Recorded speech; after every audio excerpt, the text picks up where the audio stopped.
വട്ടുണ്ടോ സത്യം? തിയേറ്ററുകാരെ വരെ വേണ്ടാന്ന് പറഞ്ഞു എനിക്ക് തോന്നണം. അതെ, ആരും തിയേറ്റർ തന്നില്ല. ആ മലയാളത്തിലേക്ക് പതുക്കെ പതുക്കെ അപ്പൊ നമ്മുടെ ഐഡന്റിറ്റി മാറും. അല്ലെങ്കിൽ ഒരു സിനിമ ഡിമാൻഡ് ചെയ്യാണ്, ഡിസ്ട്രിബ്യൂട്ടർ ഡിമാൻഡ് ചെയ്യാണ്, എനിക്ക് ഇത്രയും വേണം, ഷെയർ ഇത്ര. അല്ല, എന്തിനാണ് ഇവിടെ അസോസിയേഷൻ? എന്തിനാ? ഒരു മലയാളം പടമാണ് റിലീസ് ചെയ്തിരിക്കുന്നത്, എന്തുകൊണ്ട്? ഹൈദരാലി തന്നെ വാലിഡിറ്റി ചെയ്താൽ മതി, കിട്ടും.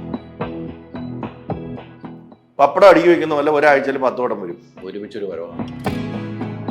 മോശമായ സമയത്ത് 7ഉം 10ഉം സിനിമകൾ കൊണ്ട് റിലീസ് ചെയ്താൽ എങ്ങനെയാണ് അതിൽ തിയേറ്ററിലേക്ക് ആള് വരിക?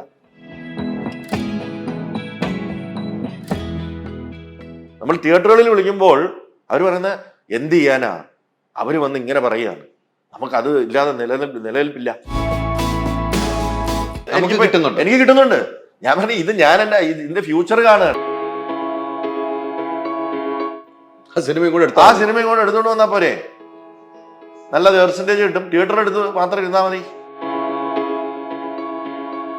ഒരാഴ്ച പോലും ഓടാത്ത സിനിമ അവരെന്തിനു കാണണം?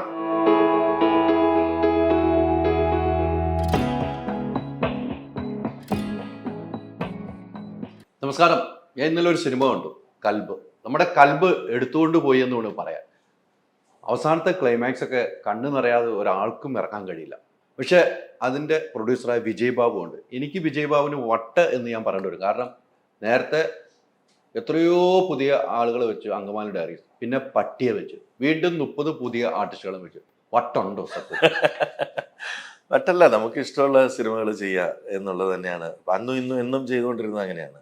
ഇപ്പൊ ആട് 1ന്റെ സെക്കൻഡ് പാർട്ട് ഇറക്കുമ്പം ഇതേ ചോദ്യം ചോദിച്ചാൽ എനിക്ക് ചോദിച്ചാ ഒന്നും ഇല്ലാത്ത സെക്കൻഡ് ഇറക്കുന്നു, തിയേറ്ററുകാരെ വരെ വേണ്ടാന്ന് പറഞ്ഞു എനിക്ക് തോന്നണം. അതെ, ആരും തിയേറ്റർ തന്നില്ല. അന്ന് ഒരു ക്രിസ്മസ് സമയത്താണ്. വട്ടാണോ എന്ന് ചോദിച്ചവരുണ്ട്.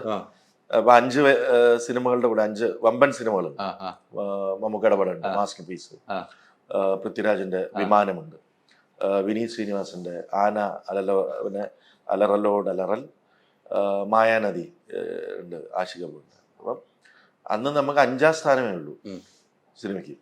അതായത് ഇത് തിയേറ്റർ ഇല്ല. ആലപ്പുഴ എന്ന് പറയുന്ന മേജർ സെന്ററിൽ നമുക്ക് തിയേറ്റർ ഇല്ല. അപ്പൊ അന്ന് ഇതേ ചോദ്യം തിയേറ്ററുകാർ ചോദിച്ചു, ഇയാൾക്ക് വട്ടാണോ ഈ ഒരു പരാജയ ചിത്രത്തിന്റെ 2ാം ഭാഗം ലോക സിനിമയിൽ കേട്ടിട്ടുള്ളത് സാധനം നോക്കാം. പക്ഷേ പടം ഇറങ്ങി 3ാം ദിവസം നമുക്കും കൂടെ തരുമോന്ന് ചോദിച്ച് വരികയും ഈ 83 തിയേറ്റർ 175 തിയേറ്റർ ആവുകയും ചെയ്തിട്ടുണ്ട്. അങ്ങനെയുണ്ട്. ഇതേപോലെ അങ്കമാലി ഡയറീസ് ചെയ്യുമ്പോൾ അന്ന് ലിജോയുടെ കുറച്ച് മോശം സമയമാണ്. കാരണം ഡബിൾ ബാരൽ ഭയങ്കര ഹൈപ്പോട് കൂടി ഇറങ്ങുകയും അത് തിയേറ്ററിക്കലി വർക്കാവാതിരിക്കുകയും പിന്നെ 2 വർഷത്തോളം ലിജോ സിനിമ ചെയ്തിട്ടില്ല. അതിനുശേഷമാണ്. അപ്പം തിയേറ്ററുകൾ ഭയങ്കര ബുദ്ധിമുട്ടായിരുന്നു. അന്ന് പരീക്ഷാ സമയത്താണ് നമ്മൾ കൊണ്ടിറക്കുന്നത്, മാർച്ച് 3-ാം തീയതി. അന്നും മെക്സിക്കന ഭാരത എന്ന് പറഞ്ഞ അത്യാവശ്യം ഹൈപ്പുള്ള ഒരു സിനിമയുണ്ട്. ഫസ്റ്റ് ചോയ്സ് ഒബ്വിയസ്ലി അതാണ്. അത് ആർട്ടിസ്റ്റ് വാല്യൂ ഉള്ള സിനിമയാണ് അങ്കമാലി. അത് നന്നായിട്ട് ഇനിഷ്യൽ കളക്ട് ചെയ്തു. പിന്നെ 2 കൊണ്ട് ഓടി. അത് കഴിഞ്ഞ് നമ്മൾ ഒരു വമ്പൻ ഹിറ്റിലേക്ക് പോവുകയും ചെയ്തു. അപ്പം അങ്ങനെ നല്ല സിനിമകൾ ചെയ്യുക എന്നുള്ളതാണ്. മങ്കിപ്പൻ ചെയ്തപ്പോഴും അന്ന് മങ്കിപ്പൻ എന്നുള്ളൊരു പേര് ആരും ഇതെന്താണ് ഇത് കുട്ടികളിയോ എന്ന് ചോദിച്ചവരുണ്ട്. ഇത് ഒരു മെയിൻ സീസണിൽ തന്നെയാണ് അത് ഇറക്കുന്നത്. അങ്ങനെ ഇപ്പം ആട് ചെയ്ത് കഴിഞ്ഞിട്ട് ഇനിയും വലിയ സിനിമകൾ ചെയ്യണം, ഇനി വലിയ ഇത് ചെയ്യണം എന്ന് പറഞ്ഞിട്ട് ഞാൻ ജൂൺ എന്ന് പറഞ്ഞൊരു സിനിമയാണ് ഇറക്കിയത്. അന്ന് രജീഷ ഒരു സിനിമ ആണ് ചെയ്തിരിക്കുന്നത്, ഒരെണ്ണം ഇറങ്ങാനിരിക്കുന്നത്. അപ്പം അന്ന് രജീഷനെ സെൻട്രൽ ക്യാരക്ടറാക്കി ആണ് ജൂൺ എന്ന് പറഞ്ഞ സിനിമ ഇറക്കുന്നത്. അപ്പം സൂഫിയും സുജാതയും ഹോം ചെയ്തപ്പോഴും ആളുകൾ എന്നോട് ചോദിച്ചു, ഇതെന്താണ്? അത്യാവശ്യം ബഡ്ജറ്റിൽ ചെയ്യുന്ന സിനിമയാണ്, ഇന്ദ്രൻ ചേട്ടനെ നായകനാക്കി ചെയ്യുന്ന സിനിമ. അപ്പൊ ഇതൊക്കെ നമ്മൾ കേട്ടിട്ടുള്ളത് തന്നെയാണ്. ഇപ്പൊ കൽബ് കൊണ്ടുവരുമ്പോഴും ഇത് തന്നെയാണ്. വീണ്ടും പുതുമുഖങ്ങൾ ഈ കുത്തൊഴുക്കിന്റെ ഇടയിലേക്ക് എങ്ങനെയാണ് ഇത് പിടിച്ചു നിൽക്കുക അങ്ങനെ ചോദിക്കുന്നുണ്ട്. പക്ഷെ നമ്മളെന്താണോ സിനിമയിൽ വന്നപ്പോൾ ചെയ്യാൻ ആഗ്രഹിച്ചത്, നല്ല കണ്ടന്റ് സിനിമകൾ ഉണ്ടാക്കുക. മലയാളം എന്നും അറിയപ്പെട്ടിരുന്നത് നല്ല കണ്ടന്റ് സിനിമകൾക്കാണ്. ആ കണ്ടന്റ് സിനിമകൾ അതിന് അനുയോജ്യരായി ആയിട്ട് തോന്നുന്ന ആർട്ടിസ്റ്റുകളെ വെച്ചിട്ട് നമ്മൾ ചെയ്ത് കണ്ടന്റിലേക്ക് ഫോക്കസ് ചെയ്ത് നല്ല സിനിമകൾ ചെയ്യുക എന്ന ഉദ്ദേശത്തോടു കൂടി തന്നെയാണ് ഫ്രൈഡേ ഫിലിം ഹൗസ് ആരംഭിക്കുന്നതും. ആ ട്രാക്കിൽ തന്നെയാണ് നമ്മൾ പോയിക്കൊണ്ടിരിക്കുന്നത്. മാറ്റി ചിന്തിക്കണോ എന്നുള്ളത് ആലോചിക്കണം. അല്ല, അങ്ങനെ ആലോചന ഉണ്ടോ? അല്ല, ആലോചന ഇല്ലായെന്നൊന്നുമില്ല. കാരണം പഴയ ഒരു കാലമല്ല. അതായത് കഴിഞ്ഞ കോവിഡിന് ശേഷം റീസ്റ്റാർട്ട് ചെയ്ത മലയാള സിനിമയിൽ കുറേ പ്രശ്നങ്ങളുണ്ട്. കുറേ പ്രശ്നങ്ങൾ ഞങ്ങൾ കുറച്ച് പേര് അഡ്രസ്സ് ചെയ്യുന്നുണ്ടെങ്കിലും ആ പ്രശ്നങ്ങൾ മാറ്റിയില്ലെങ്കിൽ മലയാള സിനിമയുടെ ഐഡന്റിറ്റി എന്തായിരുന്നു? അതായത് നമ്മൾ വർഷങ്ങളായിട്ട്, അതായത് മലയാള സിനിമ ജനിച്ചപ്പോൾ മുതൽ നമ്മൾ എങ്ങനെയാണ് അറിയപ്പെട്ടിരുന്നത്? നല്ല കഥകളുള്ള നല്ല കണ്ടന്റ് സിനിമകൾ. നമ്മൾ ഒരിക്കലും തെലുങ്കിനെയോ തമിഴിനെയോ ഹിന്ദിയോ കോപ്പി ചെയ്തിട്ട് അങ്ങനെ ഒരു തട്ടുപൊളിപ്പൻ സിനിമകളിലേക്ക് പോയിട്ടില്ല. നമ്മൾ പണ്ടൊക്കെ തെലുങ്കും തമിഴും കാണും നമ്മൾ, പക്ഷേ നമ്മൾ കുറേയൊക്കെ കളിയാക്കും. ഇതെന്താണ് അൺഇമാജിനറി ആയിട്ടുള്ള, അതായത് ഓവർ ദ ടോപ്പ് ആയിട്ടുള്ള സാധനങ്ങൾ കാണിക്കുന്നു, നായകൻ വന്ന് 250 പേരെ ഇടിച്ചിടുന്നു, അങ്ങനെ അങ്ങനെയൊക്കെ നമ്മൾ ഫണ്ണാക്കുമെങ്കിലും ചില സിനിമകൾ നമ്മൾ ഇഷ്ടപ്പെട്ടു പോയിക്കൊണ്ടേയിരുന്നു. അതേ സാധനം നമ്മൾ മലയാളത്തിലേക്ക് പതുക്കെ പതുക്കെ അഡാപ്റ്റ് ചെയ്ത് കൊണ്ടുപോയി അവരെ കോപ്പി ചെയ്ത് അതിലേക്ക് പിടിച്ചു നിൽക്കാനായിട്ട് ആ രീതിയിലുള്ള സിനിമകളിലേക്ക് പോകുന്നു എന്നുള്ളൊരു തോന്നൽ വന്നു തുടങ്ങി. അപ്പോൾ നമ്മുടെ ഐഡന്റിറ്റി മാറും. അങ്ങനെയുള്ള സിനിമകൾ വരുമ്പോൾ പ്രേക്ഷകരും അതിനെ അക്സെപ്റ്റ് ചെയ്ത് തുടങ്ങുന്നു. കാരണം കോവിഡ് സമയത്തുണ്ടായ ഒരു exposure to other language films, അത് OTT-യിലൂടെ ആവാം, എങ്ങനെയായാലും ഉണ്ടായ പല സിനിമകളും ഡബ് ചെയ്ത് മലയാളത്തിലേക്ക് വരുന്നു. അതായത് OTT-യുടെ ഒരു ക്രൈറ്റീരിയ ആണ്. അതായത് അവരെടുക്കുമ്പോൾ എല്ലാ ലാംഗ്വേജിൻ്റെയും വമ്പൻ സിനിമകളുടെ അവകാശം എടുക്കുമ്പോൾ തമിഴ്, തെലുങ്ക്, കന്നഡ, ഹിന്ദി ഇതിൻ്റെ എല്ലാം ഡബും കൂടെ അവരെടുത്തു വയ്ക്കുന്നു. അപ്പോൾ ഇവരെന്തായാലും അതിലേക്ക് പൈസ സ്പെൻഡ് ചെയ്യുന്നു. അവർ അതിനെ മലയാള സിനിമയായിട്ട് സെൻസർ ചെയ്യുന്നു. അപ്പോൾ അത് റിലീസ് ചെയ്തേക്കാം, വേറെ ചിലവൊന്നുമില്ല. അപ്പോൾ അത് റിലീസ് ചെയ്തേക്കാം എന്ന് പറഞ്ഞ് ഇവിടെ വരുമ്പോൾ മലയാള സിനിമയ്ക്ക് എപ്പോഴാണ് റിലീസ് ചെയ്യേണ്ടതും കൂടെ നമ്മുടെ ഭാരവാഹികൾ എന്ന് പറയുന്ന ഡിസ്ട്രിബ്യൂഷൻ അല്ലെങ്കിൽ തിയേറ്റർ അസോസിയേഷൻ പറയണം. ഇല്ലെങ്കിൽ മലയാള സിനിമയുടെ ഐഡന്റിറ്റി പോവുകയും മലയാള സിനിമ ഇല്ലാണ്ടാവുകയും ചെയ്യും. അല്ല, ആ ഇല്ലാതാകും എന്ന് പറയുന്നത് നമുക്കിപ്പോൾ അന്യഭാഷാ സിനിമകളിലെ ഒരു വലിയ കുതിപ്പാണ് മലയാള ഇൻഡസ്ട്രിയിൽ കാണുന്നത്. അത് ഡിസ്ട്രിബ്യൂട്ട് ചെയ്യാൻ വലിയ ആളുകൾ വരുന്നു, തിയേറ്ററുകാർ അത് ഏറ്റെടുക്കുന്നു. പക്ഷെ മലയാള സിനിമയ്ക്ക് അത്ര സ്ഥാനം തരുന്നില്ല. തിയേറ്ററുകാർ നോക്കുമ്പോൾ അല്ലെങ്കിൽ ഡിസ്ട്രിബ്യൂട്ടർ നോക്കുമ്പോൾ അവർക്ക് ഈ ശതമാനത്തിൽ കൂടുതൽ കിട്ടുന്നു. 55% ഉണ്ട്, 60% ഉണ്ട്. മലയാള സിനിമയ്ക്ക് കൃത്യമായിട്ട് ഒരു എമൗണ്ട് ഉണ്ട്. അല്ലെങ്കിൽ ഒരു സിനിമ ഡിമാൻഡ് ചെയ്യാണ്, ഡിസ്ട്രിബ്യൂട്ടർ ഡിമാൻഡ് ചെയ്യാണ്, എനിക്ക് ഇത്രയും വേണം, ഷെയർ ഇത്ര. എന്തിനാണ് ഇവിടെ അസോസിയേഷൻ? എന്തിനാ ഇതൊക്കെ കൺട്രോൾ ചെയ്യാനും? നമ്മൾ ആസ് എ പ്രൊഡ്യൂസർ നമ്മൾ ഇവിടെ അന്യഭാഷാ സിനിമകൾ വരണ്ട എന്ന് പറയുന്നില്ല. അന്യഭാഷ, നേരത്തെ ചോദിച്ച ചോദ്യത്തിന്, വമ്പൻ ഡിസ്ട്രിബ്യൂഷൻ കമ്പനികൾ വമ്പൻ സിനിമകളുമായിട്ട് വരുന്നു. അപ്പോൾ അവർക്ക് അവരുടെ ഓഫീസുകൾ അവിടെ ആയിരിക്കും. അവർക്ക് അവിടെ നിന്ന് ചിലപ്പോൾ പൊളിറ്റിക്കൽ പ്രഷറോ എന്തെങ്കിലും പ്രഷർ വന്നിട്ട് എന്നാൽ പിന്നെ ഞങ്ങളുടെ സിനിമയും കൂടെ, അതിവിടെ ഡിമാൻഡുള്ള സിനിമ ആവണമെന്നില്ല. അത് ഇവിടെ ഡിമാൻഡുള്ള, ഇപ്പം ഈ അറ്റ് ദിസ് മൂമെന്റ് ഇവിടെ ഡിമാൻഡുള്ള, നമുക്കറിയാം ഏതൊക്കെ ആക്ടേഴ്സിനാണ് ഇവിടെ, അല്ലെങ്കിൽ ഏതൊക്കെ ഡയറക്ടേഴ്സിനാണ് അവരുടെ സിനിമകൾക്ക് ഒരു പ്രത്യേക ഓഡിയൻസ് മലയാളത്തിലുണ്ട്, എന്നും ഉണ്ടായിരുന്നു. ഈ ഒരു ഡിമാൻഡ് കണ്ടുകൊണ്ട് തന്നെ അവിടെ എല്ലാം 25-30 കമേഴ്ഷ്യൽ ആർട്ടിസ്റ്റ് ഉള്ള ഇൻഡസ്ട്രിയാണ്. തെലുങ്കായാലും തമിഴായാലും കന്നഡ ആണെങ്കിലും ഹിന്ദി ആണെങ്കിലും അല്ലേ.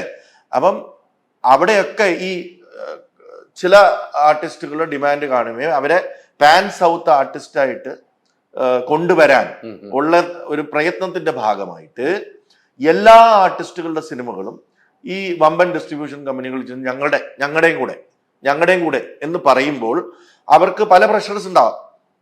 ചിലപ്പോൾ ഒരു മന്ത്രിയോ ആരെങ്കിലും ഒക്കെ ഒന്ന് വിളിച്ചു പറഞ്ഞിട്ടുണ്ടാവും അവിടെ നിന്ന്, അല്ലേ? ബിക്കോസ് അവിടെ എല്ലാം ഇന്റർലിങ്ക്ഡ് ആണല്ലോ, സിനിമയും പൊളിറ്റിക്സും എല്ലാം ഇന്റർലിങ്ക്ഡ് ആണ്. അപ്പോൾ 1, 2, 10 പടങ്ങൾ ഇവിടെ പൊട്ടിയാലും എന്തായാലും അവരിവിടെ മലയാളത്തിൽ സിനിമ ഡബ് ചെയ്ത് റെഡിയാക്കി വെച്ചിട്ടുണ്ട്. എന്നാൽ പിന്നെ അപ്പോൾ ആ പ്രഷർ ഇവിടെ തിയേറ്ററിലേക്ക് ഇങ്ങനെയുള്ള ഡിസ്ട്രിബ്യൂഷൻ കമ്പനികൾ ഇടും. എന്താ പറയണേ, ഇത് തന്നാലേ അത് തരുള്ളൂ, ഇത് തന്നാൽ അത് തരാം, മറ്റത് തരാം. അങ്ങനെ വരുമ്പോ എൻ്റെ ഒരു കാഴ്ചപ്പാടിൽ തിയേറ്ററുകൾ ആ പ്രഷറിലേക്ക് സക്കമെന്റ് ചെയ്യും. ഇവിടെ ഇന്നിപ്പം നമ്മൾ നോക്കൂ, കഴിഞ്ഞ മലയാള സിനിമയുടെ ജനനം തൊട്ടിട്ട് ആദ്യത്തെ ക്രിസ്മസ് ആണ് ഒരു മലയാളം പടം റിലീസ് ചെയ്തത്, അല്ലേ? തീർച്ചയായും 5 മലയാളം പടം ആവറേജ് റിലീസ് കൊണ്ടിരിക്കുന്നതാണ് ക്രിസ്മസ്. ഒരു മലയാളം പടമാണ് റിലീസ് ചെയ്തിരിക്കുന്നത്. എന്തുകൊണ്ട്? ഹൈദരാലി തന്നെ വാലിഡിറ്റി ചെയ്താൽ മതി, കിട്ടും, അല്ലേ? അത്ഭുതമാണ് കേട്ടോ. അത്ഭുതമല്ലേ? പിന്നെ അപ്പൊ ഈ മലയാളം പടങ്ങൾ പ്രൊഡ്യൂസ് ചെയ്ത് റെഡിയായി ഇരിപ്പുണ്ട്. ഇതെല്ലാം കൂടെ എപ്പോ വരും? പപ്പടം അടുക്കി വെക്കുന്ന പോലെ ഒരാഴ്ചയിൽ 10 പടം വരും, ഒരുമിച്ചൊരു വരവാണ്. അതെപ്പോഴാ? ഏറ്റവും പ്രശ്നമുള്ള സമയത്ത്. സീസണുകൾ, നല്ല ടൈമുകൾ, ഹോളിഡേയ്സ്, ഇതെല്ലാം എല്ലാ ഭാഷകളിലും സിനിമകൾ ഇറങ്ങുന്നുണ്ട്. അതെല്ലാം കൂടെ മലയാളത്തിലും പാരലൽ റിലീസ് ആവാൻ തുടങ്ങിയാൽ മലയാള സിനിമ എന്ന് റിലീസ് ചെയ്യണം എന്നും കൂടെ പറയണം. എന്നിട്ട് തിയേറ്ററിൽ ആൾ വരുന്നില്ല, മലയാള സിനിമയ്ക്ക് ആൾ വരുന്നില്ല എന്ന് പറയുന്നതിന് അതിനൊരു ഒരു ഒരു ഒരു കോൺട്രഡിക്ഷൻ ഉണ്ട്. കാരണം വളരെ മോശമായ സമയത്ത് 10ഉം 7ഉം 10ഉം സിനിമകൾ കൊണ്ട് റിലീസ് ചെയ്താൽ എങ്ങനെയാണ് അതിൽ തിയേറ്ററിലേക്ക് ആൾ വരിക? വലിയൊരു ചോദ്യമാണ്, വലിയ പ്രശ്നമാണ്. ഞാൻ ഇന്നലെയും കൂടെ അസോസിയേഷനിൽ ഇത് വിളിച്ച് സംസാരിച്ചു. രേഖാമൂലം തരും വലിയ പ്രശ്നമാണ്, ഞങ്ങൾ അറിഞ്ഞുകൊണ്ടിരിക്കുകയാണ് തന്നെയാണ് പറയണത്. ഞാൻ പറഞ്ഞു, ഞാൻ രേഖാമൂലം തരാം, എനിക്കാരെ പേടിക്കാനാ? നമ്മൾ നല്ല സിനിമകൾ ഉണ്ടാക്കുക എന്നുള്ള ഉദ്ദേശമാണ്. പക്ഷെ distribution, content is king, distribution is kingdom. Okay, നമ്മൾ നല്ല സിനിമകൾ ചെയ്യുന്ന ബാനർ എന്ന്, അല്ലെങ്കിൽ ഒരുപാട് നല്ല സിനിമകൾ കൊടുത്തിട്ടുള്ള ബാനർ എന്നുള്ള ഉള്ളത് കൊണ്ട് എനിക്ക് അത്യാവശ്യം തിയേറ്ററുകൾ കിട്ടുന്നുണ്ട്. പക്ഷെ ഒരുപാട് സുഹൃത്തുക്കൾ, ഒരുപാട് നല്ല സിനിമ ചെയ്യാൻ ആഗ്രഹിക്കുന്നവർ, നല്ലവർ എന്നെ അപ്രോച്ച് ചെയ്യുന്നവരുണ്ട്. ഇതൊന്ന് ഡിസ്ട്രിബ്യൂട്ട് ചെയ്ത് തരുമോ? നടക്കത്തില്ല എന്ന് എനിക്കറിയാം. ഞാൻ ആ സിനിമ പ്രിവ്യൂ കണ്ടിട്ട് നല്ല സിനിമയാണ്, പക്ഷേ എനിക്ക് അത് കഴിയില്ല. ഒരു നല്ല സമയത്ത് I can do justice to you. Because പണ്ടായിരുന്നുവെങ്കിൽ നമ്മൾ വിളിച്ച് നല്ല സിനിമയാണ്, നമുക്ക് ചെയ്യാം, ഡിസ്ട്രിബ്യൂട്ട് ചെയ്യാം എന്ന് പറയുമ്പോ തിയേറ്റർ. പക്ഷെ എവിടെ, എങ്ങനെ? പക്ഷെ ഇത് എന്തുകൊണ്ടാണ് ഈ സംഘടനകൾ ഒറ്റക്കെട്ടായിട്ട് നിൽക്കുന്നില്ല? സംഘടനകൾ ഇതെല്ലാം ഒറ്റക്കെട്ടെന്നുള്ളതല്ല. ഇത് ആരെങ്കിലും ഒരു തീരുമാനം എടുക്കണം. നമ്മൾ പറയുന്നത്, ഞാൻ പറയുന്നത്, എൻ്റെ ഒരു അഭിപ്രായത്തിൽ സിനിമകൾ വരണ്ട എന്നൊന്നും ആരും പറയുന്നില്ല. പക്ഷേ ഇവിടെ എന്നും മാർക്കറ്റ്, അല്ലെങ്കിൽ ലാസ്റ്റ് കളക്ഷൻ ഓക്കെ, ഒരു വിജയുടെ പടം, അല്ലെങ്കിൽ അജിത്തിന്റെ പടം, അല്ലെങ്കിൽ രജനി സാറിന്റെ പടം ഇത്ര കളക്ഷൻ ഉള്ളതാണ്, അപ്പോൾ അതിന് ഇങ്ങനെ ഒരു റിലീസ് ഇതാണ്. അല്ലാതെ ഒരു പടം, അല്ലെങ്കിൽ വേറൊരു ആക്ടറിന്റെ ഒരു പടം ഒരു ലാസ്റ്റ് കളക്ഷൻ നോക്കിയിട്ട് അതിന് അനുപാതികമായിട്ടുള്ള ഒരു നമ്പർ ഓഫ് തിയേറ്റേഴ്സിലേക്ക് ഒരു 50 തിയേറ്റർ നമുക്ക് റെസ്ട്രിക്റ്റ് ചെയ്യാം. ആ 50 തിയേറ്ററിൽ ഒരു സിനിമയ്ക്ക് കളക്ഷൻ വന്നാൽ അങ്ങനെ എന്തെങ്കിലും അതിനൊരു ഫോർമുല വേണം. മലയാള സിനിമയെ കാട്ടിൽ കൂടുതൽ തിയേറ്ററിൽ ഒരു മാർക്കറ്റും ഇല്ലാത്ത ഒരു ആർട്ടിസ്റ്റിന്റെ, അന്യഭാഷ ആർട്ടിസ്റ്റിന്റെ സിനിമയ്ക്ക് കൊടുക്കുന്നുണ്ടെങ്കിൽ ആ സിനിമയുടെ കളക്ഷനുമായിട്ട് ബന്ധപ്പെട്ടിട്ടുള്ള അത് പ്രഷറിൽ വീണതുകൊണ്ട് മാത്രമാണ്. അങ്ങനെയാണ് എനിക്ക് റിപ്പോർട്ട്സ് കിട്ടുന്നത്. നമ്മൾ തിയേറ്ററുകളിൽ വിളിക്കുമ്പോൾ അവർ പറയുന്നത് എന്ത് ചെയ്യാനാ, അവർ വന്ന് ഇങ്ങനെ പറയുകയാണ്, നമുക്കത് ഇല്ലാതെ നിലനിൽപ്പില്ല. ഈ തിയേറ്റർ അസോസിയേഷനും വിതരണക്കാരുടെ അസോസിയേഷനുമായിട്ട് എന്നും തമ്മിത്തല്ലുണ്ട്. ഇല്ല എന്ന് ഞാൻ പറയാം. ഞാൻ പല പ്രശ്നങ്ങളും കൈകാര്യം ചെയ്യാൻ പോയിട്ടുണ്ട്. ഇവർ തമ്മിൽ ഏകീകരണം ഇല്ല എന്ന് തന്നെയാണ് എനിക്ക് തോന്നുന്നത്. കാരണം നിർമ്മാതാക്കൾ സംഘടന ഇതിനകത്ത് സൈലന്റ്. ഇപ്പൊ താങ്കളും നിർമ്മാതാവാണ്, ഡിസ്ട്രിബ്യൂഷൻ ഉണ്ട്, എല്ലാം ഉണ്ട്. ഓക്കെ, ഈ അസോസിയേഷൻ തിയേറ്റർ ഉടമകൾ പറയുന്നത് ഞങ്ങൾക്ക് തമിഴ് സിനിമ വന്നാൽ ഇത്ര പെർസെൻറ്റേജ് കൊടുക്കണമെന്ന് വലിയ വിതരണക്കാർ പറയുന്നു. നമുക്ക് കൊടുക്കാൻ കഴിയില്ല എന്ന് കഴിഞ്ഞ ജനറൽ ബോഡിയിൽ വരെ തീരുമാനം. ഈ ജനുവരി തൊട്ട് പുതിയ മാനദണ്ഡം വരുവാണെന്ന് പറഞ്ഞു. എന്തുകൊണ്ടാണ് ഈ പ്രഷർ ചെയ്യുമ്പോൾ ഈ തിയേറ്റർ ഉടമകൾ ഇതിൽ വീഴുന്നു? അതാ ഞാൻ പറയാം, അതിൽ കളക്ഷൻ ഉള്ള സിനിമകളുണ്ട്. അത് നമ്മൾ ഹിസ്റ്റോറിക്കലായിട്ട് നോക്കിയാൽ അങ്ങനെ കളക്ഷനുള്ള സിനിമകളുണ്ട്. അത് നേരത്തെ പറഞ്ഞു തന്നെയാണ്. അത് വെച്ചിട്ട് ഉള്ള ഒരു ബ്ലാക്ക് മെയിൽ. ഈ സിനിമ എടുത്താൽ അടുത്ത സിനിമ തരുള്ളൂ. ഒരു ഭീഷണിയുടെ സ്വരമുണ്ട്. വമ്പൻ ഡിസ്ട്രിബ്യൂട്ടേഴ്സ് അതിലൊരു ഭീഷണിയുടെ സ്വരം ഉണ്ടാക്കുന്നുണ്ടെന്ന് കൃത്യമായിട്ട് തിയേറ്റർ ഉടമകൾ നമ്മളോട് പറയുന്ന കാര്യമാണ്. ഇപ്പൊ കൽബ് എന്ന് പറയുന്ന സിനിമ നമ്മൾ റിലീസ് ചെയ്യാൻ പോകുമ്പോ നമ്മളെടുത്ത് വി ആർ 10-12 വർഷമായിട്ട് എക്സിസ്റ്റ് ചെയ്യുന്ന ബാനറാണ്. ഇത്രയും സിനിമകൾ റിലീസ് ചെയ്തിട്ടുണ്ട്, നല്ല സിനിമകൾ റിലീസ് ചെയ്തിട്ടുണ്ട്, ബോക്സ് ഓഫീസ് ഹിറ്റ് ആക്കിയിട്ടുണ്ട്. അതുകൊണ്ട് ഇത്രയെങ്കിലും ഇതിപ്പോ ഹൈദരാലി തന്നെ നോക്കൂ. ഇത് കഴിഞ്ഞു കഴിഞ്ഞാൽ ഒബിയസ്ലി ജാൻ 26 വലിയ സിനിമ വരുന്നു. അതിനുശേഷം ഫെബ് 9 എന്ന് പറയുന്ന ഒരു ഡേറ്റിൽ 6-7 സിനിമകൾ ഒരുമിച്ചാണ് റിലീസ് ചെയ്യുന്നത്. എങ്ങനെ കളക്ഷൻ വരും? ഇത് ഈക്വലായിട്ട് സ്പ്ലിറ്റ് ചെയ്യപ്പെട്ടാൽ എല്ലാ സിനിമകളും ഏകദേശം വർക്കായി പോകും. തീർച്ചയായിട്ടും ഇത് തന്നെയാണ് അവസ്ഥ. ഇപ്പൊ നമ്മൾ പറയുന്നു ഈ ആഴ്ച 2 മലയാളം പടം വന്നു. 2 മലയാളം പടം ഉണ്ടെങ്കിലും തിയേറ്റേഴ്സിന്റെ നമ്പേഴ്സ് നോക്കൂ. തമിഴ് സിനിമകൾ, ഒരു കാര്യവുമില്ലാത്ത തമിഴ് സിനിമകൾക്ക് വരെ, അല്ലെങ്കിൽ കന്നഡ പടത്തിന് വരെ, കന്നഡ പടം അതെ അതിന് 70-80 തിയേറ്ററുകൾ കൊടുക്കുകയാണ്. അതെങ്ങനെയാണ്? അല്ലെങ്കിൽ മൾട്ടിപ്ലക്സ് നമ്പർ ഓഫ് ഷോസ് കൂടുതലാണ്. Because pressure is coming from top. കേരളത്തിൽ അവർക്ക് അവരുടെ മാർക്കറ്റിൽ കളക്ഷൻ, അല്ലെങ്കിൽ അടുത്ത ആഴ്ച റിലീസ് ചെയ്യും, അതിന്റെ ഹിറ്റ് റേഷ്യോ നോക്കിയിട്ട് റിലീസ് ചെയ്യും. ഇപ്പൊ രേഖാമൂലം കംപ്ലൈന്റ് ചെയ്യാമെന്ന് പറഞ്ഞല്ലോ. രേഖാമൂലം കംപ്ലൈന്റ് കൊടുത്തോ? കംപ്ലൈന്റ് അല്ല, നമ്മൾ പറഞ്ഞിരുന്നു. ഇത് കംപ്ലൈന്റ് ആയിട്ടല്ല, ഞാൻ കണ്ട ഒരു ഒബ്സർവേഷൻ ആണ്. കംപ്ലൈന്റ് കൊടുക്കാൻ എനിക്ക് തിയേറ്റർ എനിക്ക് കിട്ടുന്നുണ്ട്. ഞാൻ പറഞ്ഞു ഇത് ഞാൻ എന്റെ ഇതിന്റെ ഫ്യൂച്ചർ കാണുകയാണ്. നമ്മള് എനിക്ക് കംപ്ലൈന്റ് കൊടുക്കേണ്ട ഒരു ആവശ്യമില്ല. പക്ഷെ നമ്മൾ നോക്കിക്കാണുമ്പോൾ ഇതൊരു വലിയ ഞാൻ എപ്പോഴും ഞാൻ അതിന്റെ ഒരു ഫ്യൂച്ചർ മുമ്പ് പറയുന്നതാണ്. ഇതിങ്ങനെ OTT വന്നപ്പോൾ ഞാൻ പറഞ്ഞാണ് ഇതിങ്ങനെ ആണ് സംഭവിക്കാൻ പോകുന്നത്. ഇപ്പൊ ഞാൻ പറയുന്നു ഇതിങ്ങനെയാണ് പോകുന്നതെങ്കിൽ ഇതൊരു തുടക്കമല്ല, ഇതൊരു മിഡ് പോയിന്റ് ആണ്. ഇത് ഭയങ്കര ഡ്രാസ്റ്റിക് ആയിട്ടുള്ള ഒരു സിറ്റുവേഷനിലേക്ക് പോകും. ഞാൻ പറഞ്ഞില്ലേ, നേരത്തെ പറഞ്ഞ പോലെ എല്ലാ സീസണും, നല്ല സീസൺ എന്ന് പറഞ്ഞാൽ ഇന്ത്യയിൽ ഒട്ടുക്കും ഒന്ന് തന്നെയാണ്, എക്സെപ്റ്റ് ഓണം ഒഴിച്ചുള്ള ബാക്കി എല്ലാ ഫെസ്റ്റിവൽസും ഓൾ ഇന്ത്യ ആണ് അല്ലേ? ഇവിടെ വിഷു ഉള്ളപ്പോൾ പൊങ്കലുണ്ട് തമിഴ്നാട്ടില്, അപ്പൊ അവിടെയും വമ്പൻ ചിത്രങ്ങൾ വരുന്നുണ്ട്. ദീപാവലി എന്ന് പറയുന്ന എല്ലായിടത്തും ഒരേ സമയമാണ്. ആ സമയത്ത് പൊങ്കൽ ചിത്രമായിരിക്കും ഇവിടെ എടുത്തു. അപ്പൊ അങ്ങനെയുള്ള അങ്ങനെ ഒരു ഇത് വരുമ്പോ ഈ സിനിമകളെല്ലാം മലയാളത്തിലേക്ക് മൊഴിമാറ്റി മലയാളത്തിൽ സെൻസർ ചെയ്ത് തിയേറ്ററുകൾ റിലീസ് ഇങ്ങനെ വന്നു കഴിഞ്ഞാൽ പിന്നെ എന്തിനാണ് ഇവിടെ മലയാള സിനിമ? എല്ലാം പാൻ സൗത്ത് സിനിമകൾ പോലെ. ഇവിടുത്തെ നടന്മാരെല്ലാം എല്ലാവരും കുറെ നടന്മാര് പാൻ സൗത്ത് സിനിമകളിൽ അഭിനയിക്കുന്നുമുണ്ട്. ഇതെല്ലാം അവരുടെ പേരുകൾ വെച്ചിട്ടാണ് ഇവിടെ മാർക്കറ്റ് ചെയ്യുന്നത്.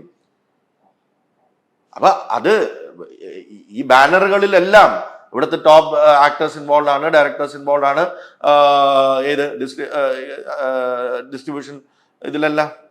അപ്പം ഇത് നമ്മൾ ആരെങ്കിലും ഒരു സംഘടന ഇതിനൊരു തീരുമാനം എടുത്തില്ലെങ്കിൽ നമ്മൾക്ക് ഇപ്പൊ എന്നെ പോലെ ഒരാൾ എന്താ ചിന്തിക്കുക, എന്തിന് ഇവിടെ സിനിമ എടുക്കണം? അവിടെ പോയി ഒരു റിസ്കും ഇല്ലല്ലോ.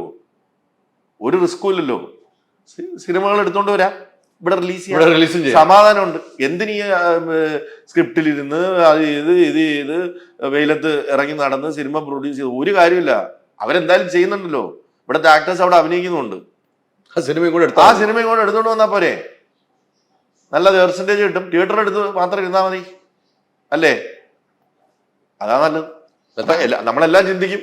മാറ്റി ചിന്തിക്കുന്നോ ചോദിച്ചില്ലേ? മാറ്റി ചിന്തിക്കണം. അല്ലെങ്കിൽ അതുമായിട്ട് കോമ്പീറ്റ് ചെയ്യുന്ന സിനിമകൾ എടുക്കാം.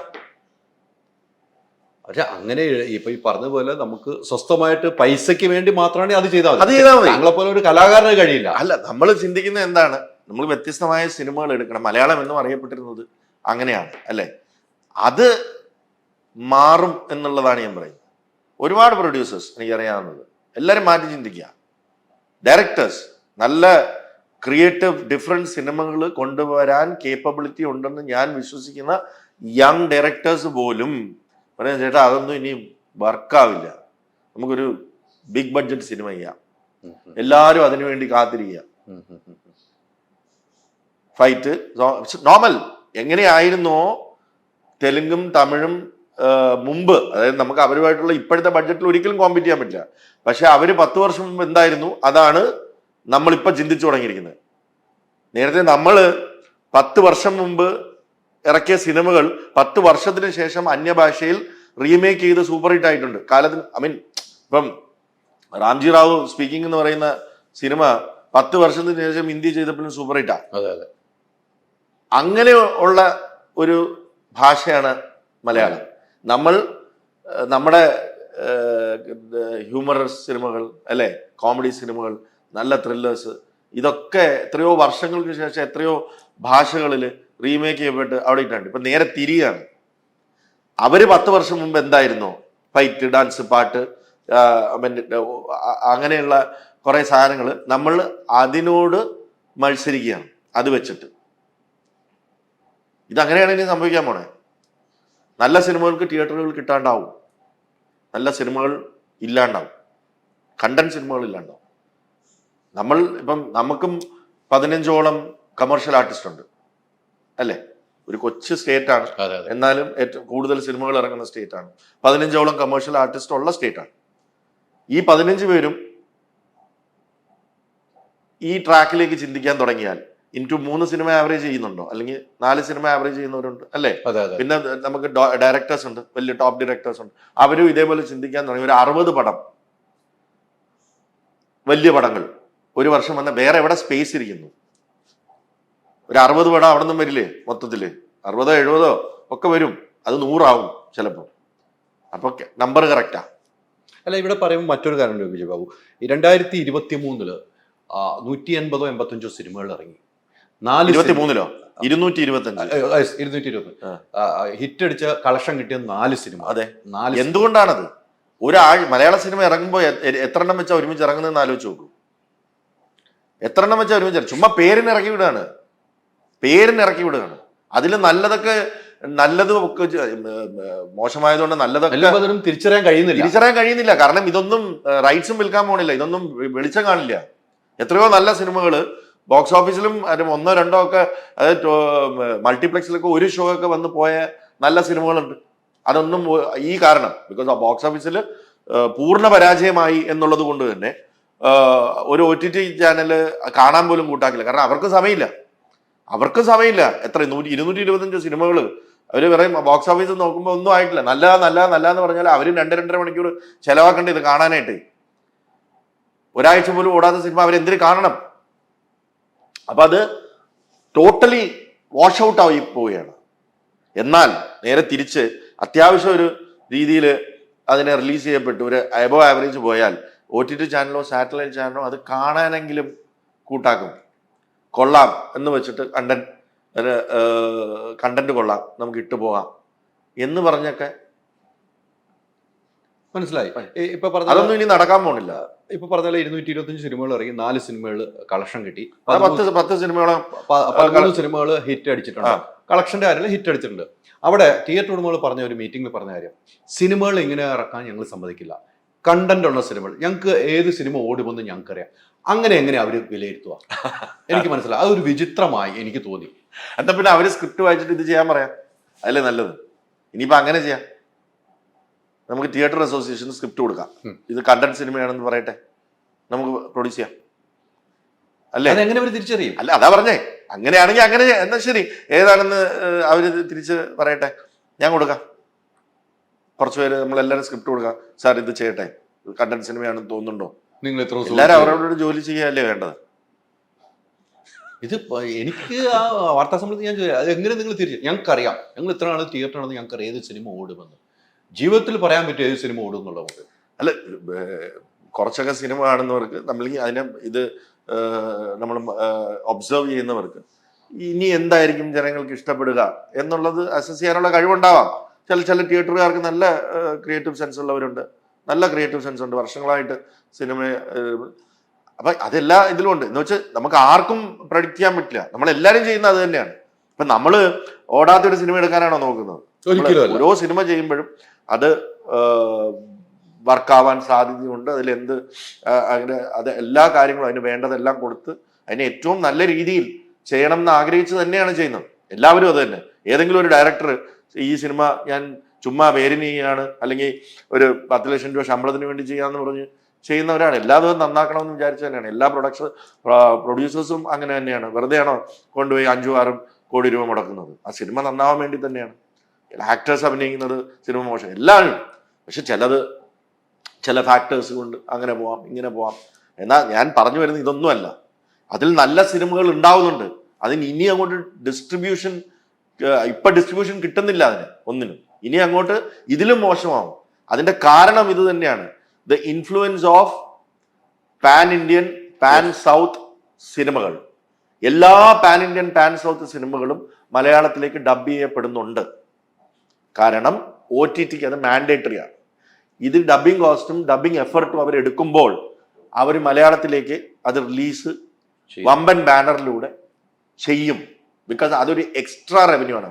അവരെ സംബന്ധിച്ചോളം ആ റവന്യൂ അവർക്ക് അത് പ്രസക്തമേ അല്ല.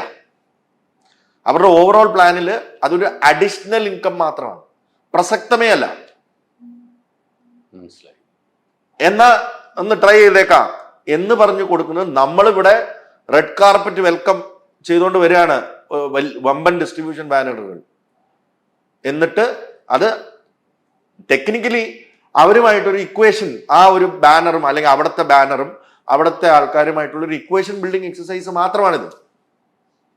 നേരത്തെ പറഞ്ഞില്ലേ, ഇവിടെ ഓടുന്ന സിനിമകൾ, ഇവിടെ മാർക്കറ്റുള്ള ആർട്ടിസ്റ്റുകളുടെ സിനിമകൾ വരട്ടെ, വന്നോട്ടെ, അതിനൊക്കെ ഇവിടെ ഫാൻസ് അസോസിയേഷൻ ഉണ്ട്. അതൊക്കെ നമ്മൾ കുഞ്ഞായിരിക്കുമ്പോൾ തൊട്ട് കണ്ടു വളർന്ന അതൊക്കെ ഓക്കെ. പുതിയ സിനിമകളും വന്നോട്ടെ, വമ്പൻ സിനിമകൾ വന്നോട്ടെ, ഇപ്പൊ PS1 പോലുള്ള വരട്ടെ, അതൊന്നും പ്രശ്നമല്ല. പക്ഷെ എല്ലാ സിനിമകളും വരണം, അത് ഇങ്ങനെ തന്നെ റിലീസ് ചെയ്യണം എന്ന് വാശി പിടിക്കുന്ന ഡിസ്ട്രിബ്യൂഷൻ കമ്പനികളോട് എനിക്ക് എതിർപ്പാണ്. അതിനൊരു ക്യാപ്പ് വെക്കണം. 50 തിയേറ്റേഴ്സ് കേരളത്തിൽ മൾട്ടിപ്ലക്സിൽ 2 ഷോ, അത് ഓടുന്നെങ്കിൽ ഓടിക്കോട്ടെ, മറ്റു സിനിമയ്ക്കും കൊടുക്കുക. അപ്പം മലയാള സിനിമയ്ക്ക് സ്പേസ് കിട്ടും. ഇത് എല്ലാ സിനിമ അത് അവര് ഈ ഡിസ്ട്രിബ്യൂഷൻ കമ്പനീസിന്റെ ഉദ്ദേശം എന്താണെന്ന് മനസ്സിലാവണില്ല, ആരെ പ്രീതിപ്പെടുത്താനാണെന്ന് മനസ്സിലാവണില്ല. ഇത് മലയാള സിനിമയ്ക്ക് ഇത് ഡിസാസ്റ്ററാണ്. ഞാൻ അനുഭവിച്ചുകൊണ്ടിരിക്കുന്നത്. കൽബ് എന്ന് പറയുന്ന സിനിമ നമ്മൾ അത്യാവശ്യം നല്ല രീതിയിൽ, ന്യൂ കമേഴ്സ് ഒക്കെയാണ്, ശരിയൊക്കെ തന്നെയാണ്, എല്ലാം ശരി തന്നെയാണ്. ഹൈദരാലി സിനിമ കണ്ടാണ്, തീർച്ചയായിട്ടും no stones unturned, it's a well made film എന്ന് ഞാൻ വിശ്വസിക്കുന്നു. ബാക്കി ഓഡിയൻസ് ആണ് തീരുമാനിക്കുന്നത്. It's a well made film. ഈ വെൽ മെയ്ഡ് ഫിലിം എന്ന് പറയുന്നതിന് നമുക്ക്, ഞാൻ പറഞ്ഞില്ലേ, ഞാൻ ഇപ്പം കഴിഞ്ഞ 2-3 ദിവസമായിട്ട് അടിയും പിടിയൊക്കെ ഉണ്ടാക്കി നമുക്ക് വേണ്ട തിയേറ്ററിൽ കിട്ടിയിട്ടുണ്ട്. പക്ഷെ ഇത് നമുക്കൊരു ലിമിറ്റ് ഉണ്ട്. ഇനി നമ്മളെന്താ വിചാരിക്കുക, എന്തിന്, ഇതിന്റെ ആവശ്യം എന്ത്? നമുക്ക് ഒഴുക്കിന്റെ കൂടെ അങ്ങ് പോയി ഒരു മിക്സ് എടുക്കാം. ഒരു 1-2 മാസ് ഹീറോ സെൻട്രിക് ആയിട്ടുള്ള സിനിമകൾ ഒരു വർഷം ചെയ്യാം, ഒരെണ്ണം ചെയ്താലും മതി. ബാക്കി സമയത്ത് അവിടെ പോയി എല്ലാവരുമായിട്ടും നമുക്കും ബന്ധമുണ്ട്, എല്ലാവരുമായിട്ടും ബന്ധമുണ്ട്. ഒരു 1-2 അല്ല, നമുക്ക് പോയിട്ട് മലയാളം ഡബിങ് എടുത്ത് ഇവിടെ കൊണ്ടിടാം.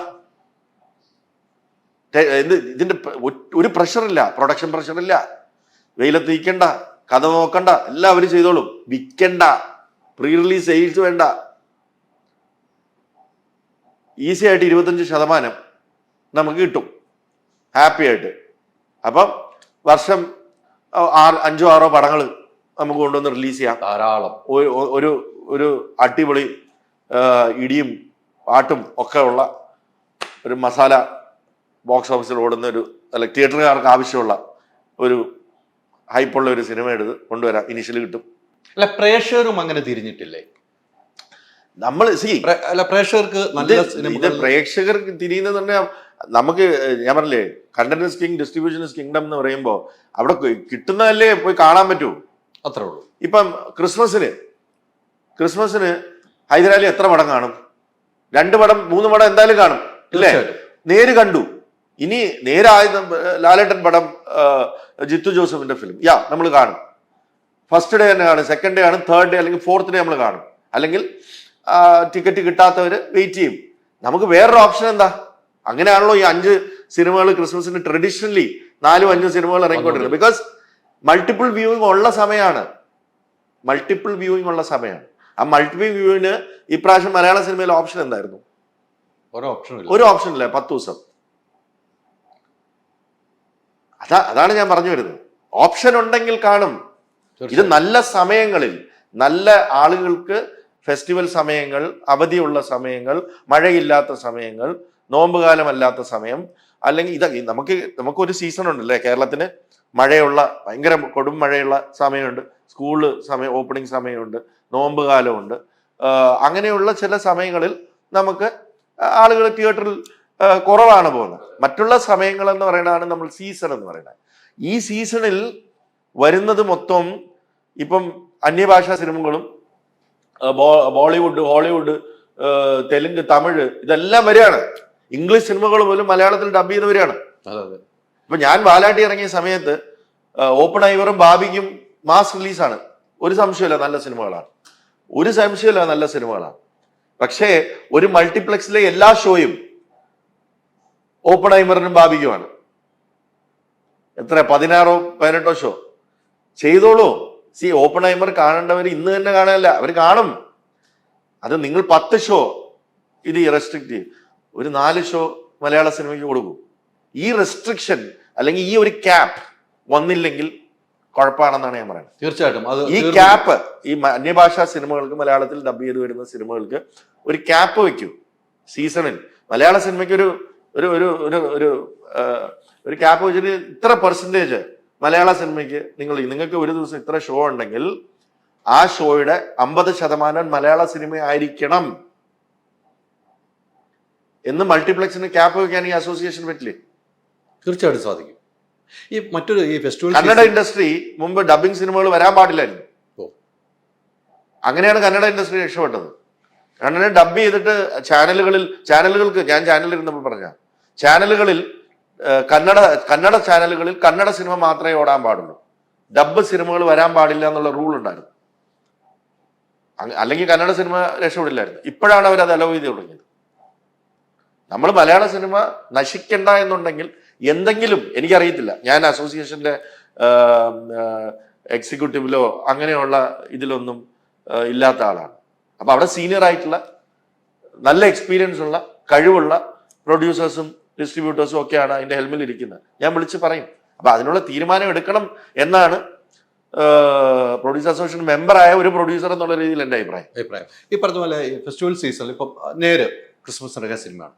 മറ്റൊരു പ്രധാന ഫെസ്റ്റിവൽ സീസണിൽ നമ്മുടെ മെയിൻ താരങ്ങളുടെ സിനിമ ഇറങ്ങിയാൽ അതോടൊപ്പം സിനിമ റിലീസ് ചെയ്യാൻ മടിക്കുന്ന പ്രൊഡ്യൂസർമാരും ഉണ്ട്. എങ്ങനെ? ഇപ്പം മമ്മൂക്കാടെ ലാലേട്ടന് സിനിമ ഇറങ്ങും, വലിയ സിനിമകളാണെന്ന് വെക്കുക, വലിയ സിനിമകളാണ്. ആ സമയത്ത് ചെറിയ സിനിമകൾ, നമുക്ക് കണ്ടന്റ് ഉള്ള സിനിമകൾ അത് റിലീസ് ചെയ്യാൻ മടിക്കുന്ന പ്രൊഡ്യൂസർമാരില്ല. ഇല്ല, നമ്മളെപ്പോഴും അങ്ങനെ ബാലൻസ് ചെയ്താണ് നടക്കുന്നത്. നമ്പർ ഓഫ് തിയേറ്റേഴ്സിന്റെ ഡിഫറൻസ് മാത്രമേ ഉണ്ടാവാറായിരുന്നുള്ളൂ. ഞാൻ നേരത്തെ പറഞ്ഞില്ലേ, ഞാൻ ഇപ്പം നമ്മള് ആടിറക്കിയ സമയത്ത് മമ്മൂക്കാടെ പടം ഉണ്ടല്ലോ, അതിന് 200 തിയേറ്റർ പോകും. ആ കാലം മാറി. അല്ല, അങ്ങനെയാണ് അത് മിക്സ് ചെയ്ത്. നമുക്ക് ആ ചെറിയ സിനിമകൾക്ക് കൊച്ചു തിയേറ്ററുകൾ കുറച്ച് നമ്പർ ഓഫ് ഷോസ് മതി. അപ്പൊ അത് നല്ലതാണെങ്കിൽ, അപ്പൊ മൾട്ടിപ്പിൾ വ്യൂയിങ് വരുമ്പോൾ മമ്മൂക്കാടെ പടവും ലാലേട്ടന്റെ പടവും വലിയ പടങ്ങളൊക്കെ കണ്ടു കഴിഞ്ഞു, ഇതിന് നല്ല അഭിപ്രായം ഉണ്ടല്ലോ, ഇതും കൂടെ കണ്ടേക്കാം എന്നാ അതും കൂടെ കാണാം. പണ്ടൊക്കെ അങ്ങനെയാണ്. അതിപ്പോ ഇല്ല എന്നാണ് പറഞ്ഞു വരുന്നത്. ബിക്കോസ് അന്യഭാഷാ സിനിമകൾക്ക് കൊടുക്കുകയാണ്. അവിടെ ഈ മലയാളത്തിലും അന്യഭാഷാ സിനിമയ്ക്ക് ആ ചെറിയ സിനിമകൾക്ക് തീരെ സ്പേസ് ഇല്ല എന്നാണ് പറയുന്നത്. There is no space. അത് നല്ല സിനിമകളായിരിക്കും. അപ്പൊ നമ്മള് ആ ചെറിയ സിനിമകൾക്ക് പറയുന്നത്, ഞങ്ങൾക്ക് ഇത് മെർസിഡീസ് വേണമെന്നല്ല പറയണേ, ഒരു മാരുതി കാറെങ്കിലും ഒന്ന് ഓടിപ്പോക്കോട്ടെ, പെട്രോൾ ഞങ്ങൾ അടിച്ചോളാം. അതാണ് സിറ്റുവേഷൻ. അതിനി ഉണ്ടാവില്ല എന്നാണ് പറഞ്ഞു വരുന്നത്. കൽബ് ഞാൻ ഇന്നലെ കണ്ടു. കൽബിലേക്ക് ഒന്ന് തിരിച്ചു. കൽബ് ഇന്നലെ കണ്ടു. എനിക്ക് ഭയങ്കരമായിട്ട് ഫീൽ ചെയ്ത ഒരു സിനിമയാണ്. നമ്മൾ പണ്ട് മണിയറ സിനിമയൊക്കെ എനിക്ക് ഓർമ്മ വന്നു. യത്തീം എന്ന് പറഞ്ഞ സിനിമയാണ്. ഒരു മുസ്ലിം സബ്ജക്റ്റിലൂടെ പോയി അതിൻ്റെ ആദ്യ അവസാനം, ഞാൻ ഉള്ളത് ഓപ്പണായിട്ട് പറഞ്ഞു, എനിക്ക് ആദ്യമേ ആ സിനിമയിൽ അങ്ങനെ ഒന്നും ഇൻവോൾവ് ആകാൻ കഴിഞ്ഞില്ല. പിന്നീട് ആ സിനിമയിൽ ഞാൻ ശരിക്കും അലിഞ്ഞു ചേർന്ന ഒരു പ്രേക്ഷകൻ, ആങ്കറല്ല, ഒരു പ്രേക്ഷകൻ എന്ന നിലയിലേക്ക് പോയി. അത്തരം ഒരു സബ്ജക്റ്റ് കേട്ടപ്പോൾ വിജയ് ബാബു ഇത് എടുക്കാം, നേരത്തെ സാജിദ് ഇത് വർഷങ്ങളായി കൊണ്ടുവരുന്ന വലിയ താരങ്ങളൊക്കെ ചെയ്യാൻ, ഞാൻ ഈ സബ്ജക്റ്റ് മൊത്തം കേട്ട ഒരാളാണ് അന്നുകൊണ്ട്. എങ്ങനെയാണ് വിജയ് ബാബു ഈ സിനിമയിലേക്ക് ഇൻവോൾവ് ആവുന്നത്? അല്ല, കൽബ്, ഞാൻ ഇപ്പം പ്രണയം എന്ന് പറയുന്നത്, ഞാൻ ഒരു ഇൻറ്റൻസ് പ്രണയം എന്ന് വെച്ചാൽ മലയാളികൾ എല്ലാ തരത്തിലുള്ള ജോണേഴ്സും പല ലാംഗ്വേജുകളും, കൊറിയൻ സിനിമകളും ഫ്രഞ്ച് സിനിമകളും അറബിക് സിനിമകളും വരെ കാണുന്ന ഒരു പ്രേക്ഷകനാണ്. ഈ പ്രണയം എന്ന് പറയുന്ന, ഇൻറ്റൻസ് പ്രണയം എന്ന് പറയുന്ന ജോണർ ഞാൻ ഇതുവരെ ടച്ച് ചെയ്യാതെ ഇരുന്നതിൻ്റെ കാരണം, ഈ കമ്പാരിസൺ വളരെ ഈസി ആയിട്ടുള്ള ഒരു ജോണറാണ്. ഇപ്പം ഹൊറർ അല്ലെങ്കിൽ ആക്ഷൻ, ഇത് മലയാളത്തിൽ എടുക്കുമ്പോൾ നമുക്ക് കോമ്പീറ്റ് ചെയ്യേണ്ടത് അന്യഭാഷകളോടാണ്. അപ്പം ഈ കൊറിയൻ സിനിമകളിലൊക്കെ ഭയങ്കര ഡിഫറെൻ്റ് ആയിട്ടുള്ള പ്രണയകഥകൾ വരും. ഹോളിവുഡിൽ വരും. ഹിന്ദിയിൽ പ്രണയം എന്ന് പറയുന്ന ജോണർ, ബിക്കോസ് പ്രണയം എപ്പോഴും റിച്ചായിട്ട് ഷൂട്ട് ചെയ്യേണ്ട, കളർഫുള്ളാണ്. അപ്പൊ അങ്ങനെ ഒരു ജോണറാണ്. അപ്പം പക്ഷെ ഞാൻ പ്രണയം ടച്ച് ചെയ്തിട്ടുണ്ട്. മങ്കിപ്പനിൽ പ്രണയമുണ്ട്, സ്കൂളിൽ പ്രണയമുണ്ട്, ജൂണിൽ പ്രണയമുണ്ട്, ഹോം, എല്ലാത്തിലും ഒരു പ്രണയം ടച്ച് ചെയ്ത് പോരാണ്. സൂഫി മുസ്ലിം പ്രണയമുണ്ട്. പക്ഷെ ഇത് ഇന്റൻസ് ആയിട്ടുള്ള ഒരു പ്രണയം എന്ന് പറയുന്ന സബ്ജക്റ്റ് സാജിദ് 2016 തൊട്ട് ഇത് കൺസീവ് ചെയ്തെങ്കിലും അന്ന് വേറെ ചില എൻ്റെ സുഹൃത്തുക്കൾ തന്നെയാണ് പ്രൊഡ്യൂസ് ചെയ്യാനിരുന്നത്. ഈ കഥ ഇങ്ങനെ 7 തലങ്ങളിലുള്ളതാണെന്നൊക്കെ കേട്ടിട്ടുണ്ട്. സാഹിത്യത്തിന് എനിക്കറിയാം, എല്ലാ കാര്യങ്ങളും ഡിസ്കസ് ചെയ്യണം.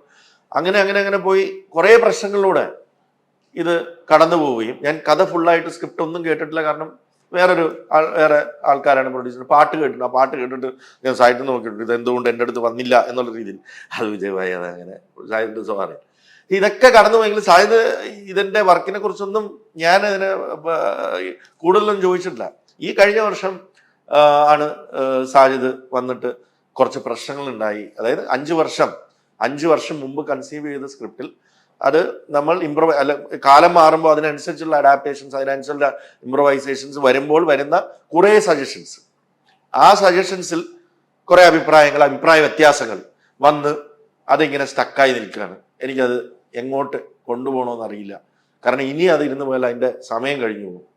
അങ്ങനെ നിൽക്കുന്ന ഒരു സമയത്ത് ഞാൻ എന്താ ചെയ്യേണ്ടതെന്ന് പറഞ്ഞു. ബിക്കോസ് അന്ന് ഷെയ്നായിരുന്നു. അത് കഴിഞ്ഞ് ഷെയ്ൻ്റെ എല്ലാം കഴിഞ്ഞ് പ്രശ്നങ്ങളെല്ലാം കഴിഞ്ഞ് കോവിഡ് കഴിഞ്ഞപ്പം ഷെയ്ൻ്റെ കമ്മിറ്റ്മെന്റ്സ് വേറെ കുറേ ഉണ്ടായിരുന്നു. ഇതിൽ എപ്പോഴും സ്ക്രിപ്റ്റ് ഇംപ്രൂവൈസേഷൻ. അപ്പോൾ ഷെയ്ൻ പിന്നെ ചെയ്യണമെങ്കിൽ അത്രയും വെയിറ്റ് ചെയ്താൽ, അങ്ങനെ ഒരു സിറ്റുവേഷനിൽ സ്റ്റക്കായി നിൽക്കുമ്പോഴാണ് എൻ്റെ അടുത്ത് വരുന്നത്. അപ്പം എത്രയും വേഗം ഇത് ചെയ്യണം. ഫൈനാൻഷ്യലി ഓൾസോ കുറേ ഇൻവെസ്റ്റ് ചെയ്തു. ഞാനപ്പം സ്ക്രിപ്റ്റ് കേൾക്കാമെന്ന് പറഞ്ഞു. അങ്ങനെ ഞാൻ സാജിദിൻ്റെ ഓഫീസിൽ വരുന്നു, സ്ക്രിപ്റ്റ് കേൾക്കുന്നു. സ്ക്രിപ്റ്റ് കേട്ടിട്ട് ഇത് ചുറ്റും നോക്കുമ്പോൾ ഈ 5 വർഷത്തെ വർക്കാണ് ഞാൻ കാണുന്നത്. ഒരു 10,000-2000 പോസ്റ്റുകൾ ഇങ്ങനെ ഒട്ടിച്ചു വെച്ചിട്ട് ഇത് എങ്ങനെയായിരിക്കണം ഈ ഫ്രെയിമിങ്. അപ്പൊ നമുക്കിങ്ങനെ ഒന്ന് തലേന്ന് ഇങ്ങനെ തിരിച്ചാൽ തന്നെ നമുക്ക് സിനിമയുടെ ഒരു വിഷ്വൽ കിട്ടുകയാണ്. അത്രമാത്രം ഇത് വർക്ക് ചെയ്ത് വെച്ചിരിക്കണമെന്നല്ല. അങ്ങനെ ഞാൻ എപ്പോഴും അതാണ് മോണിറ്റർ ചെയ്യുന്നത്. ഒരു ഡയറക്ടർ എത്രമാത്രം അതിൽ വർക്ക് ചെയ്തിട്ടുണ്ട് എന്നുള്ളത് നമ്മൾ മോണിറ്റർ ചെയ്യുന്നത്. അത് സാജിദിന്റെ കൽബ്. ആലപ്പുഴയിൽ ജനിച്ച സാജിദ് ആലപ്പുഴയുടെ കഥ പറയുന്നു. ഞാൻ അങ്കമാലി ഡയറീസിന്റെ ഇത് സമയത്തും അങ്കമാലി ചാലക്കുടി ജനിച്ച ലിജോയും അങ്കമാലി ജനിച്ച ചെമ്പനും കൂടെ അവിടുത്തെ കഥ പറയുമ്പോൾ അതെപ്പോഴും അവരുടെ ബെസ്റ്റ് ആയിരിക്കും എന്ന് ചിന്തിക്കുന്ന, അതേപോലെ സാജിദ് ആലപ്പുഴയുടെ കഥ പറയുമ്പോൾ സാജിദിന്റെ ഓർമ്മകളിലൂടെയുള്ള ആലപ്പുഴ അത് സാജിദിന്റെ ബെസ്റ്റ് ആയിരിക്കും എന്നുള്ള ഒരു ഗട്ട് ഫീലും ഇത്രയും വർക്ക് ചെയ്ത് വെച്ചിരിക്കുന്നത്. നല്ലൊരു സ്ക്രിപ്റ്റ്, ഇന്റൻസ് പ്രണയമാണ്, പക്ഷെ ഡിഫറെന്റ് ആണ്. നമ്മളൊരു പ്രണയ കഥയല്ല ഇവിടെ പറയുന്നത്. നമ്മൾ പറയുന്നത് പ്രണയത്തിന്റെ 7 തലങ്ങൾ 2 ക്യാരക്ടേഴ്സിലൂടെ, അല്ലെങ്കിൽ ആലപ്പുഴയുടെ ബാക്ക്ഡ്രോപ്പിൽ 2 ക്യാരക്ടേഴ്സിലൂടെ പ്രണയത്തിന്റെ സൂഫി പുരാണങ്ങളിലുള്ള 7 തലങ്ങളാണ്. അതൊരു കഥയിലുപരി ആ തലങ്ങളിലെ നമ്മൾ ഇവരിലൂടെ ഇനാക്ട് ചെയ്യപ്പെടുന്നു എന്നുള്ളതാണ് കൽബിന്റെ പ്രത്യേകത. അവിടെ ഒരു ഡിഫറൻസ് ഉണ്ടെന്ന് എനിക്ക് തോന്നുന്നു. അങ്ങനെ ഒരു സിനിമ ഉണ്ടായിട്ടില്ല, ഞാൻ കണ്ടിട്ടില്ല. ഇനി ഉണ്ടോ എന്നുള്ളത് റിലീസ് ശേഷം നമുക്ക് അഭിപ്രായങ്ങൾ വരുമ്പം കമ്പാരിസൺസ് വരാം.